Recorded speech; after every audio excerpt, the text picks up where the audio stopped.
I instrumented a cello for Yo-Yo Ma. In turn, that led to research back in the lab on charge source tomography, on how to make 2D charge measurements and infer three-dimensional fields. In turn, that led to a magic trick that I did with Penn and Teller that let them channel fields and contact spirits and make sounds.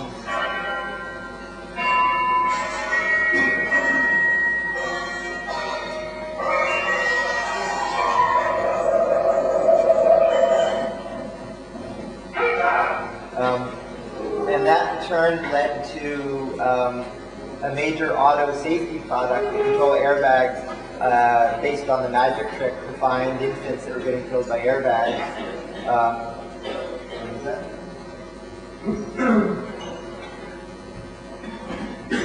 And that in turn led to an award-winning line of chips to make those measurements.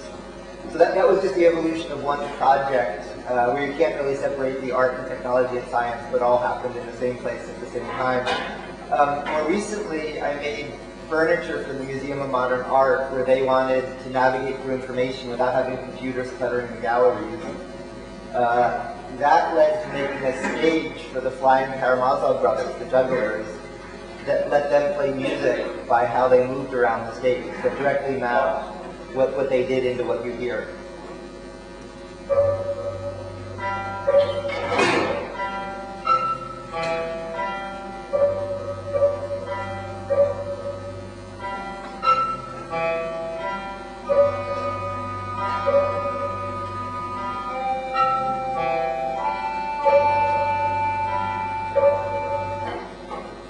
That then led to working with some crazy architects in Barcelona who were picking up where Gaudi left off. That were depressed you can make beautiful buildings like the Great Familia and then toss some computers at it.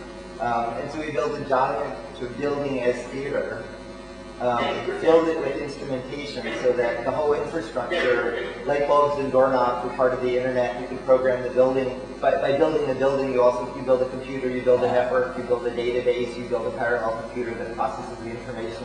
So the building is integral with computing in it.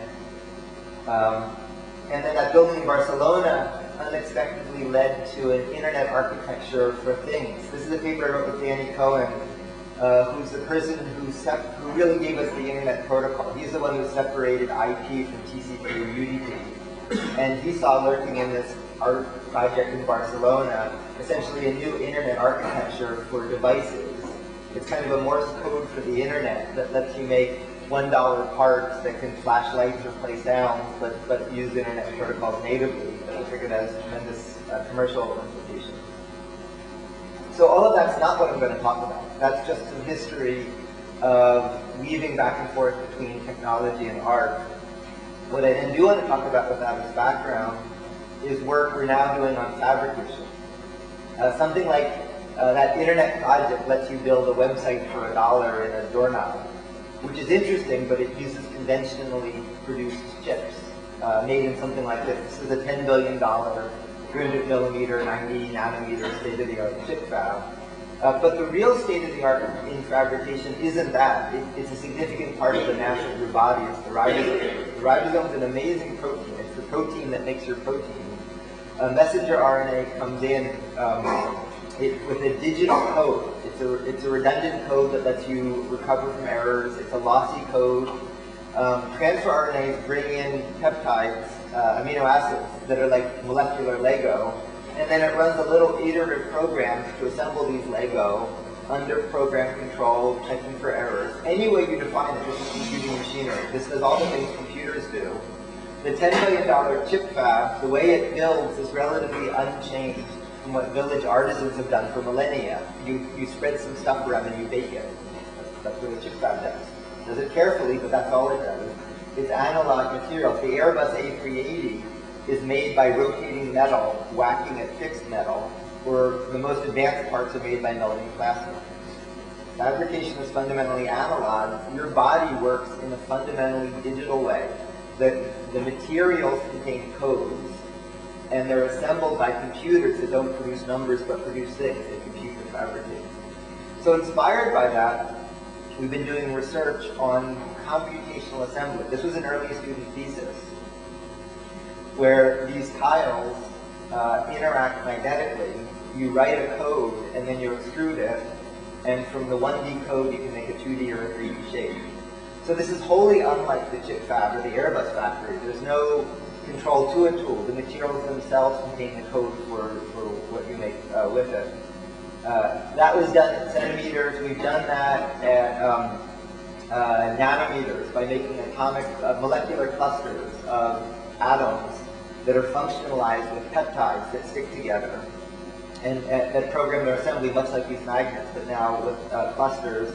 And then most recently have done it with error-corrected DNA synthesis at molecular scale by using these sort of coding computing ideas. This is aiming at being able to direct write a whole genome for a microorganism.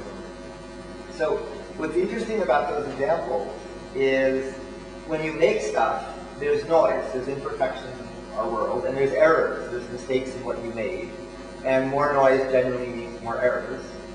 This was the state of affairs Shannon found when he went to work for the phone company in the 40s. And if you're a better engineer, you can take a bit less error for the same noise. So Shannon did something incredible, something so important it's easy to forget it. He asked, what's the limit of this? And instead of a little improvement, he showed that if you add information to the signal and then take it out later, which is the essence of communicating digitally, you get a threshold theorem. Above a certain amount of noise, you're guaranteed to make errors, but below the threshold, this goes down to there exponentially fast. Essentially, exactly, you get 0 errors. So at non-zero noise, imperfect world, unreliable parts, you get 0 mistakes. It took the phone company a decade to understand that. Before this point, a telephone wire was like a speaker wire. After it became the internet that was talked around the world. So that's digital communication. Then in the 50s, a larger group of John von Neumann, Winograd, Cowan, and a number of others did this for computing. They showed you can introduce redundancy into an information processing machine, add information and take it out, so that you can make errors in the computer but still get an exact answer when you're done. Before then, a computer was like a differential analyzer aiming a cannon or running an engine. After this, we had unreliable vacuum tubes in computers giving reliable answers. And this is what makes it possible to make a Pentium. Any one transistor may not be perfect, but when you add 1 million, up to 1 billion now, you can add the 1,000th transistor, and the whole system still works as reliably as the first one. Unlike earlier computers, where each part you add made it less and less reliable. So the digital revolution is really the story of threshold theorems. So compared to that, $10 billion chip fab or the A380 are still on this curve. Computers design what you make is full of computers, it becomes a computer, but the way you make it is based on analog materials. The previous slides I showed you hint at how to build a manufacturing technology that has a threshold theorem that computes the fabricate. And like these earlier thresholds, what it promises to do is let you make perfect macroscopic things out of imperfect microscopic parts. What threshold theorems give you is complexity. Here to here went from a phone line to the internet. It went from a vacuum tube analyzer to a Pentium. And here to here is the difference between what you can manufacture today and you. You work because of this. You're full of molecular machinery. The photoreceptors in your eye, the actin, kinesin filaments that make your muscles move. They're perfect molecular machines made macroscopically out of microscopic parts because you work by using a sensitive threshold theorem. So it's not a conjecture you can do this, you're an existence proof. The previous slides I showed you are steps towards getting control of that kind of technology to manufacture that. Interestingly, that thought was almost taught in the 50s. There's still enough people left who were around then. John von Neumann presciently thought about self-reproducing machines, computers that had arms that could make themselves again. Winograd, Cowan, and others thought about early work on redundancy for reliability. They never connected these at the time. To have self-reproducing machines with redundancy that gives you fault-tolerant fabrication, and that's just what we're just up to today is connecting those two thoughts. Also, even more presciently, when von Neumann wrote about this, what he really wrote about was this idea of the role of high and extremely high complication. This is sort of the birth of serious modern study in a sense of complexity, because what he recognized was once you could do this, you could make a machine that has 10 to the 23 parts, and if you do it in any way remotely like we build today, it'll break. And so what he started struggling with is how do you build an engineering theory that works in this limit of spectacular complexity?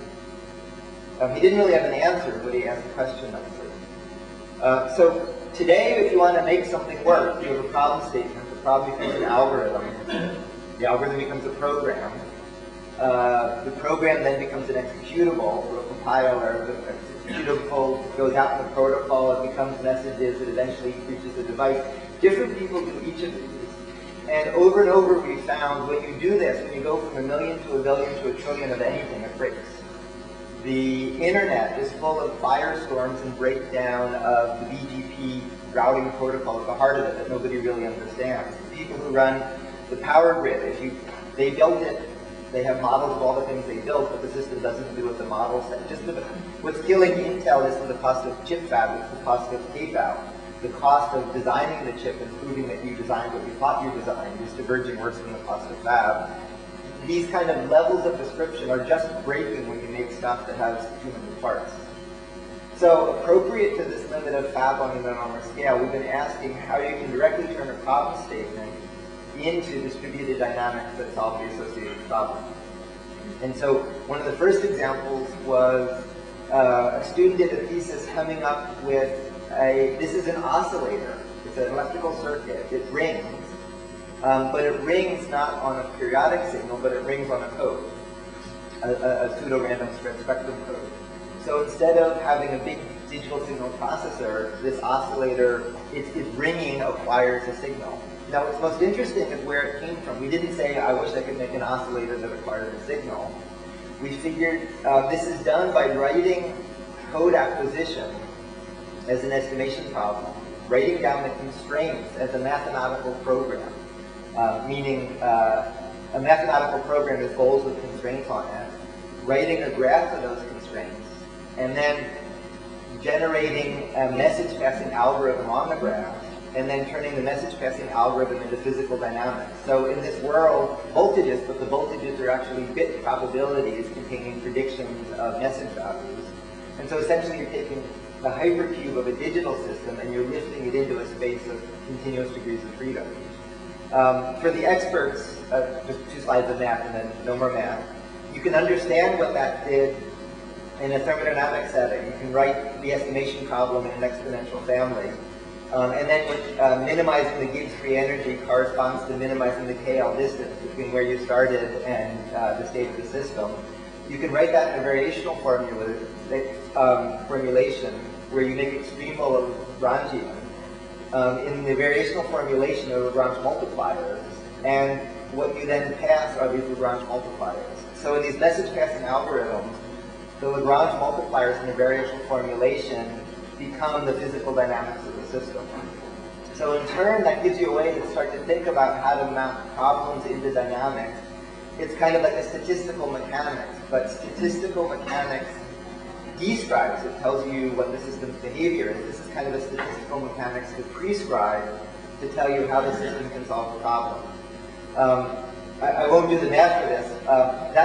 What I just showed you doesn't work for a mathematically intractable problem, but what you do for that is you do a convex relaxation, and then you do the message passing in a dual space for the experts to do something similar to approximate intractable problems.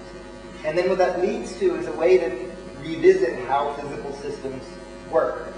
So the same idea of mathematical programming we've used in laser cavities, where the message passing now is the radiation field.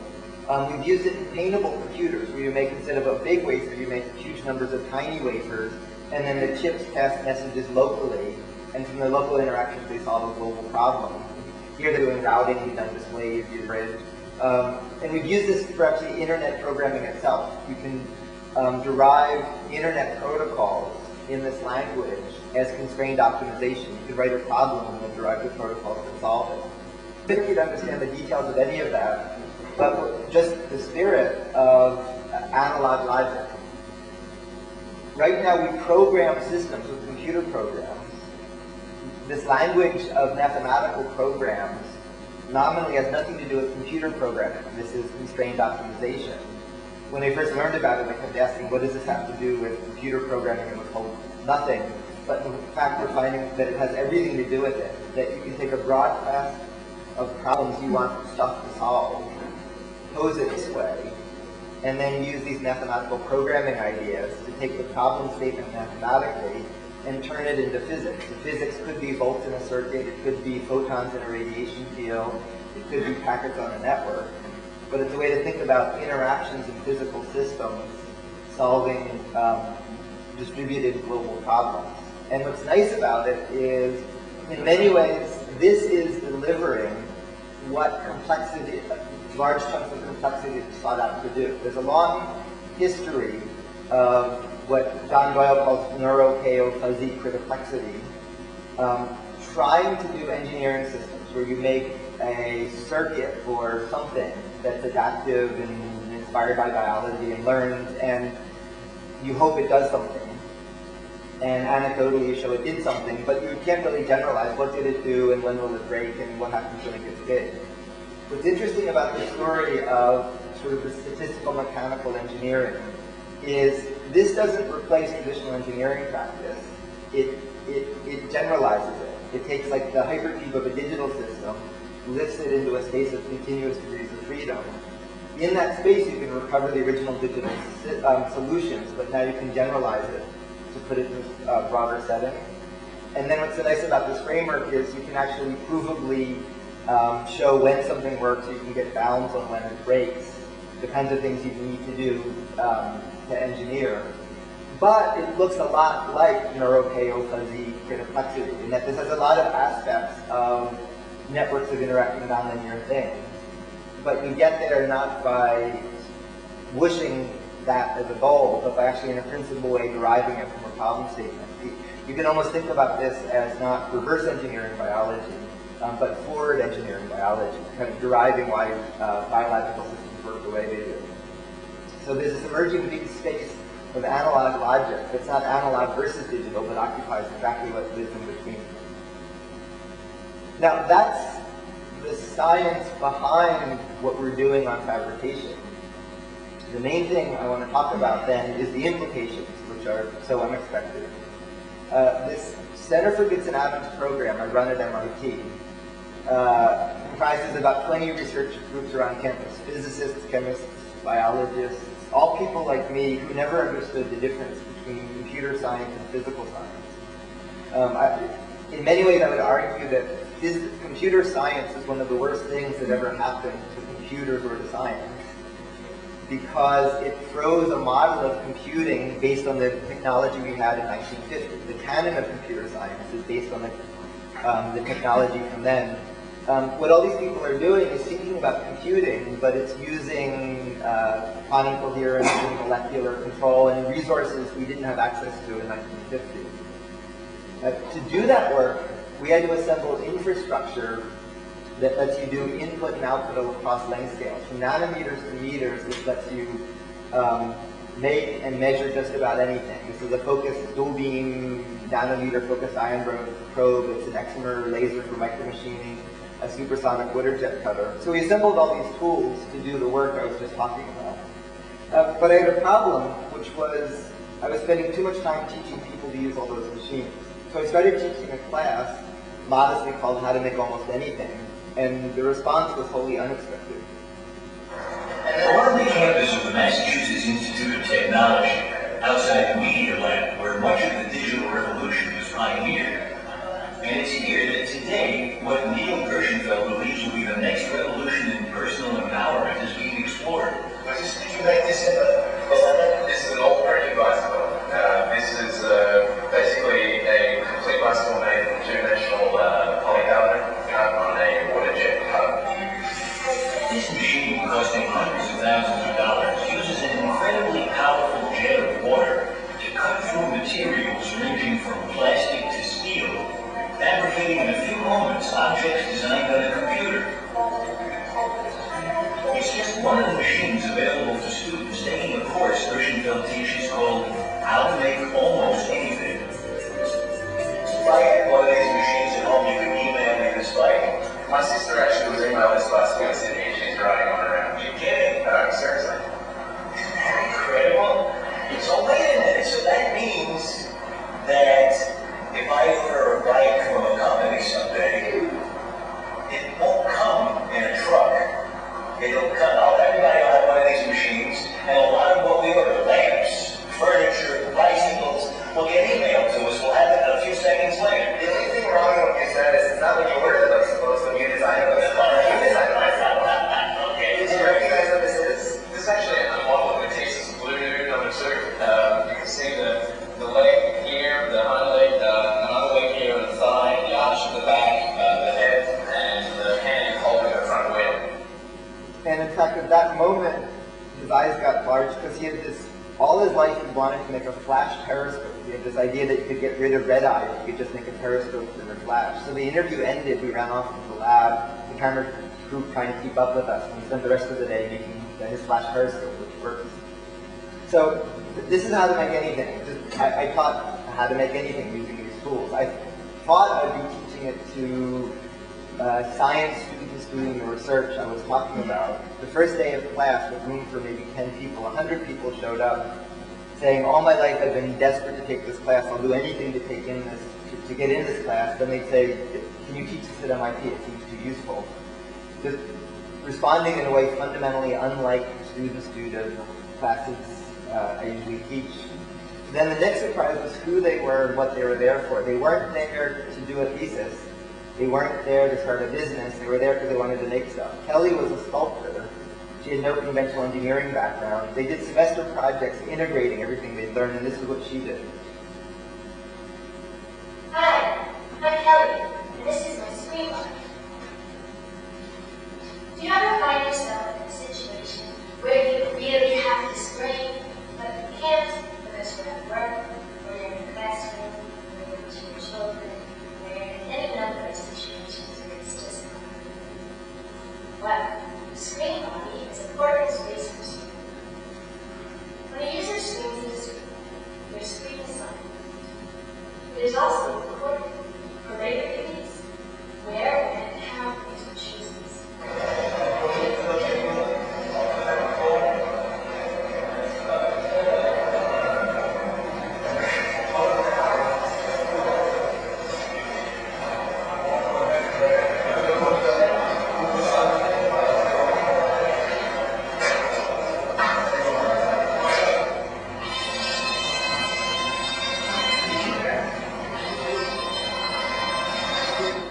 Now, to do that, note that she had designed a circuit board, she fabbed the board, she stuffed the parts, she coded the OS for the microcontroller, she worked with piezo-resistive squeeze sensors, acoustic phones. Another student was struck by how parrots have the cognitive ability of 2-year-old children. They literally go crazy left home alone, so he made a web browser for parrots. And this parrot surf the net and talk to other parrots.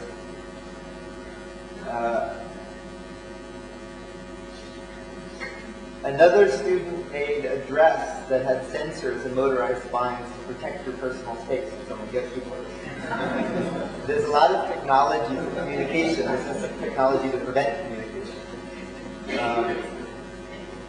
Then the next surprise was how the students did what I'm showing you. I can't teach them all of that in a straight sequence. So they started doing technical vlogs like this. Shelley was a biologist. Her semester project was an alarm clock you have to wrestle with to prove that you're awake before it'll turn off.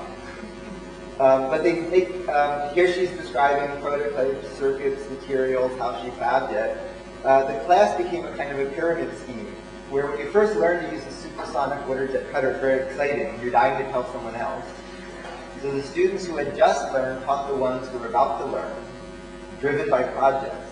So it was just in time, peer-to-peer, project-based, and I just kind of loosely shepherded that process. And it worked as long as there were new students coming in to teach the newer ones who were about to come in. And that happened so consistently year after year. I I began to get a sense there was something bigger going on, that there was a mistake roughly made in this part of the world a few hundred years ago that we've spent a few centuries recovering from. When I went to high school, I wanted to go to the trade school where you learn to weld and fix cars, and I was told I had to go to the other school where you sit in rooms and talk. And I couldn't figure out why I wasn't allowed to learn to weld in school. And I told, no, you have to go sit in a room and talk. And way back around here in the Renaissance, the trivium and the quadrivium emerged as the liberal arts. And liberal wasn't politically liberal, this was liberal as liberation. These were the mastery of means of expression. You're liberated, you're empowered by mastering these means of expression. Back then, making stuff was explicitly called an illiberal art. It's this great notion of the illiberal arts that you only do for commercial gain. So that was thrown out. You're not allowed to seriously study making things. That's a commercial illiberal art. These were the liberal arts. What these students were doing was saying the means of expression have changed since the Renaissance, and microcontroller programming and 3D machining are every bit as expressive as making a painting or writing a poem. They were taking over these new means of expression as means of personal expression. And in turn, they were answering a question I hadn't asked, which is, think about digital computing. That gave us mainframes, we got PCs, and had personal computing. We all know that story. Now, think about digital fabrication, a deep idea.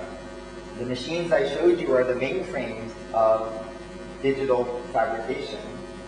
And the students are showing what the application is of personal fabrication. And the answer is it's not for anything you need. In Walmart or the equivalent here, you can buy anything you need. It's for stuff you want. It's for stuff that makes you different from everybody else. Ken Olsen, the head of DEC, famously said nobody would ever want to have a computer in their home. Implicitly saying, why would you want to do inventory and payroll in the home? But that's not what you use a computer for. In the same sense, the reason to have personal fabrication isn't to produce stuff you can already get. All these strange, wild, quirky things are exactly the point. They're what makes everybody different. It's personal expression and technology. And there's something very deep that happens when people get access to the means to do that.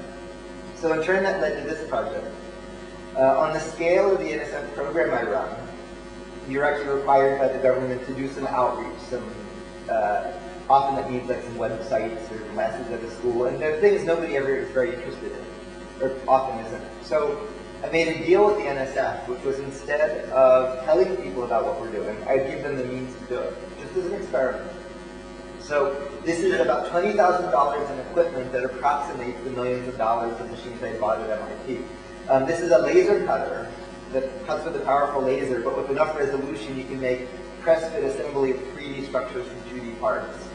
This is a sign cutter that plots in copper that lets you make things like antenna and flexible interconnect. This is a milling machine, but very high resolution, down to micron resolution, that lets you make precise parts, including the densest circuit boards.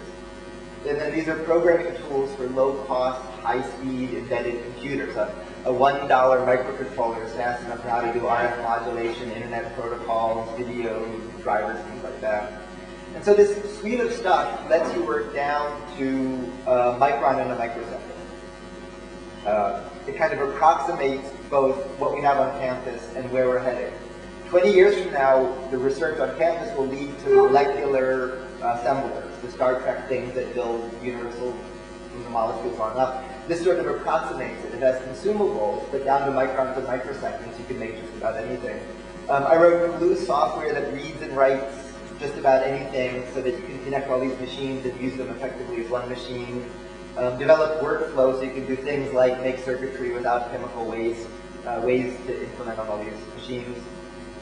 And they exploded around the world. As soon as we started setting them up, for example, this was in inner city Boston, a community center. I was going to show Aman how to make a surface mount circuit board. Delia just came in off the street. She said, no, I'm going to do it. She didn't know what it was, but she said, I'm going to do it. She literally shoved him out of the way. She wouldn't let anybody touch anything. Parts were flying all over the place. She was calling the solder salsa. She didn't know what she was doing, but she was doing it. An hour later, I think I was the only person surprised when her circuit board worked the first time we powered it up. And then these labs, let's see, we have them now in rural India. We have it above the Arctic Circle at the top of Norway, Costa Rica, Ghana. We're going to Pretoria this summer, all over the world. Because what we found was there's a lot of attention to the idea of a digital divide. But information is only a little piece of the picture. Beyond a digital divide, there's an instrumentation and a fabrication divide. A need to measure and modify the world, not just learn about it. If you're a rural farmer, a website helps a bit, but you need to actually change the world around you. And so we found that instead of bringing IT to the masses, you can bring IT development, the tools to actually locally create technology, not just learn about it. Maybe I should just stop with this picture. This was, girls who had no interest in clicking on screens to play video games embraced this stuff. This was in this Boston community center where they were about to do a high-tech craft sale, and these girls made a few $100 in an afternoon in an area with little economic opportunity. It was like life-changing. My own kids were using the tools. I was showing my daughter Grace how to use the laser cutter, and she had an idea of making a construction kit. So this is the box the tool came in. And we took the box, and because of this mill-scale resolution, cardboard's a light-strong material, and you can cut it with enough resolution that you can make press-fit parts, where if it's too small, they don't fit. If it's too big, they fall apart. But if it's just right, a few thousandths of an inch, you can use the elasticity of the material as a spring to hold them together. So you can make a construction kit out of a cardboard box that lets you make these complex 3D structures from the 2D cutting. And in fact, my kids consider this much more fun than Lego. It's much more expressive. And you can make as much of it as you want, and then you can add parts to the kit when you want. So it's both a kid's toy with a material you would have thrown out, but it also shows the complexity of 3D you can make from 2D once you have this kind of dimensional control. It really is a kind of a digital fabrication process. Then last summer I was in Ghana setting up one of these labs, and kids would come in from the street and not leave the lab.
That afternoon we developed a network sensor for a project there, and the same thing happened. She insisted she was going to make it. This was about 11 o'clock at night. She wouldn't let anybody go home until we had finished making that.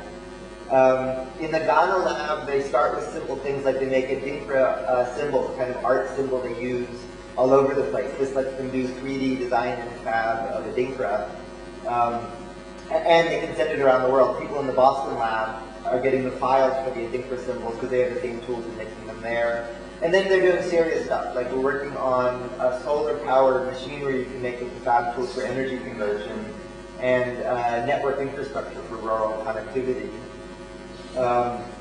This is a lab in rural India.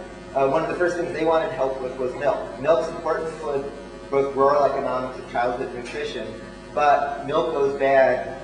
Good milk gets mixed with bad milk, hoping it averages out somewhere in between. It gets diluted with water, white powders get mixed in. Farmers are paid based on fat content, but it's not measured reliably, so they get screwed. They didn't know what was going on in milk.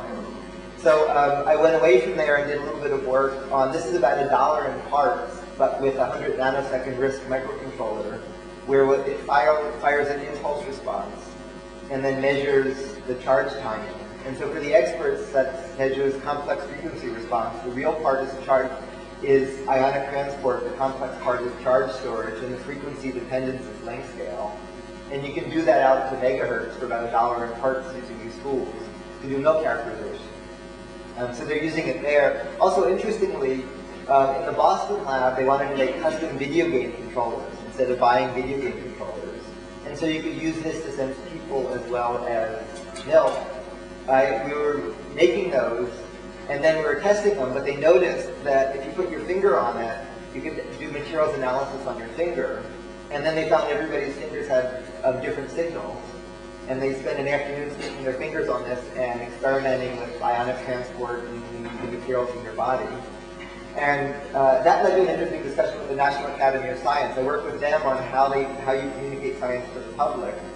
And the answer emerging here is it's much more compelling to give people access to the means to do science than to tell them why it's a good thing. Another lab in the northeast of India is working with rural artisans. One of the few jobs women can do is chikan embroidery. They're limited by producing these chikan printing blocks. This lets you scan and print the chikan printing. We have one of these labs far above the Arctic Circle at the top of Norway. It's so far north that satellite dishes there are aimed down rather than up, because that's where the satellites are. And what they need is for nomadic herding, they need information that can follow the animals in the mountains. Where are the animals? Are they healthy? Are there predators? Do they need to come down? But there isn't a PTT to provide network connectivity in the link and out. So what they're doing is making radios, high-gain antennas, and mesh networks with these tools to develop sort of nomadic data herding for their animals. And that led to visiting this extraordinary person. He's an Indian general in charge of Jammu and Kashmir, the Pakistani border, and the Chinese border.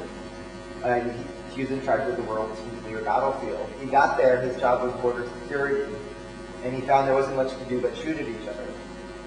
So he reasoned that border security follows from human security follows from human development. The best way to invest in human development is with information. Therefore, he started setting up internet-connected satellite concept huts with Buddhist and Muslim groups. The reason we were there was he got that the fab labs can make fab labs. He could afford to do a few of these, but what he needed was self-reproducing technology. He needed labs that could make the labs so it could spread virally. We ended up not doing this because it's kind of sensitive to have MIT students working near the line of control.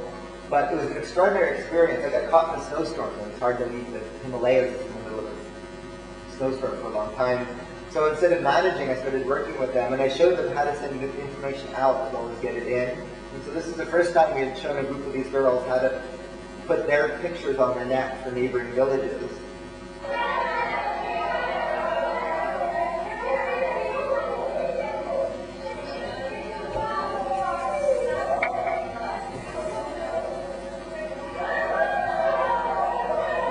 Show that because they used to not behave that way. They used to run and hide from outsiders. With this stuff, they came running to be part of it. Really fundamentally changed the character of the community. Not too long after that, I was briefing a room full of U.S. Army generals who wanted to hear about new technology. And I told them the story, and it was a wild moment because they got it. They got the cost-benefit trade-off. But there isn't a Pentagon office of advanced technology to not fight wars. Their job is to break things. That's what they're supposed to do. So they got the cost-benefit trade-off, but they didn't know how to act on it. And in fact, this whole project has been a somewhat bizarre experience in the last year. There's the millions of dollars in machines at MIT doing the serious research for the long-term roadmap. But in the last year, I've been spending time with heads of state and generals and tribal chiefs and billionaires and street children over these little fab labs. And it was well into that process I finally figured out what's going on. Go back. Deep idea of digital computing, mainframes, PCs. We all get that, but mainframes reached PCs through mini-computers. Mini-computers were the DEC era. PDP costs took computing from hundreds of thousands of dollars to tens of thousands of dollars. On PDPs, email, the internet, word processing, all the things we do with computers were first developed. Roughly what happened since was access, but it didn't fundamentally change computing. Computing really, as we use it today, happened on PDPs. Now, it was charitable to call a PDP a computer. There was a processor, there was a disk in another box, there was an I/O in another box, there's cables, there's software for all of them. It was hard to figure out how to do it, but people lived with that, and work groups invented computing. And I finally realized that these field fab labs, that for me were just a little side project, just a cheap hack on the side, were exactly the mini computers of personal fab. They cost as much as a PDP, they're as hard to use as a PDP. And like a PDP, fab labs will turn, personal fabricators will turn into these. We'll have something like this that does universal molecular assembly. But what I do with this isn't that different from what I did with the PDP. So the fab labs, currently $20,000 in equipment and some consumables, they're not static. Bit by bit, we're using the labs to make parts of the labs. So that the transition, we don't flip a switch, but these field labs are going to morph into the personal fabricators of the future. But what I finally realized is there's the deep idea of digital fabrication. There's this transition from the mainframes to the PCs, and we are now living in the mini-computer era of personal fab. We talk in hushed tones about the birth of computing. The people at the time, it was messy, it was chaotic, they had no idea what they were doing or of the importance. Kind of unnoticed right now, out of the field of view, we are in the mini-computer era of personal fab. We're done the digital revolution. The next revolution is digitizing fabrication. And it's not just a projection for the future. You can do it today, and you can even do it with $20,000 of equipment on a desktop. So I just wrote this book, Fab, that tells that story. It's essentially a textbook hidden as a trade book that talks about both the tools and the people using them. Because the biggest limitation isn't training. You find all kinds of people can learn to use it. It's not technology, you can do it today. It's simply getting access to it. Hence the book. And since the book's come out, the same experience has been happening. I gave a talk on this on C-SPAN and had 100 email messages afterwards, not just saying I'm interested, but saying, all my life I've been waiting for this, I'm going to devote my life to you and this project, where should I report to? So I close with, we're at this threshold of digital fabrication. The killer app is personal fabrication, is personal expression in technology. People communicating who they are in technology. And in a way that I can't explain, and I'm interested in all of your thoughts, this is wholly unlike anything technically I've been in. The way people are responding is unlike any new technology I've encountered. There's something much deeper. I don't know if it has to do with like making nests or finding mates or something about how our brain works. That when you give people access means to create technology and not just learn about it, there's a very deep, visceral, passionate thing that happens. And what's exciting for me is to think about unleashing not just the MITs of the world, but the other 5.5 billion brains on the planet by giving the world access to the means to invent. You didn't like science and was rejecting all the trappings of science. And I guess technology got bundled in that as well. Do you think this is the answer to the question? Or the answer to the problem? Absolutely, yes.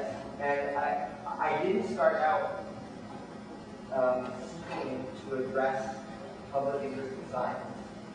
And I didn't start out saying, I know how to solve public interest in science. But it's not for absolutely everybody, but everywhere you go around the world, exactly the same reaction happens. That people who have no interest in science and technology don't see this as science and technology. This is just cool stuff. Because it's not, we ended up in a world where science and technology are things that are done to people. Middle-aged groups of engineers sit in rooms and figure out what the world wants. And you get the kind of stuff you live with. What ordinary people do with this is just fundamentally different. And this reaction is wholly anecdotal, but it seems to keep recurring. That we don't even know what, when an 8-year-old girl makes a circuit in the afternoon, we don't know what her mental model is, what she's learning, how far she can go with it, but it touches something very deep. That's exactly what we're doing with the National Academies. Now, in terms of what's interesting to me about that is there's a sequence. We're about halfway down this path. First is just empowerment. You can see it on your face. I can do this. From empowerment, it turns into education, where they begin to really seriously learn about what's behind this. There's a step after that that's turning into sustained problem-solving business. But the step after that that then turns into me increasingly is this today is microns and microseconds, and we're pushing below that. A few years ago, you needed a place like MIT to do this work. You can now do what used to be serious experimental work at MIT in an inner-city community center. When you look at like the overhead cost and the complexity of space planning, of a place like MIT, and really begin to wonder the extent to which invention itself can become a fundamentally distributed process. Can I just quickly follow up on that? One of the interesting things you said in passing is that people don't realize this is science and technology.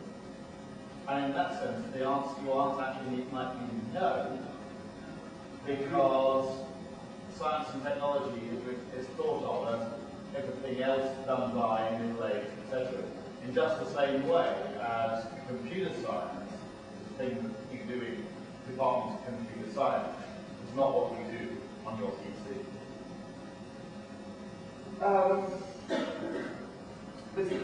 So are you suggesting that they're not doing science and technology? No, I'm suggesting this is not, as it were, the answer to the unpopularity of science and technology. No, but see, I wouldn't agree with that, in that what we find is, if you go back to situations like this, very quickly we're doing a lot of substantial teaching of science and technology. From Hello World, it leads to questions like ionic charge transport in the finger of great interest. I would say there's a tremendous amount of science and technology, and we don't even know how far that's going to go, but there's a great deal of it. But I'd say what's different is the model. The inspiration for this, there's a lineage from, it goes back to Piaget. Piaget thought about how we learn as little scientists. We do experiments and invent. And then bit by bit that gets figured out. Seymour Papert at MIT asked whether computing could help extend that sense of invention.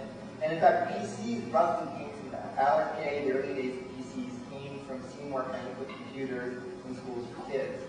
It was talking to Seymour about that both helped inspire the Power project and made me appreciate the mainstream power level. So I'd say there's substantial learning that's happening in here, but it's much more of a Papert-style model of just-in-time, peer-to-peer, project-based, not kind of just-in-case education where you stack up big warehouses full of advanced knowledge.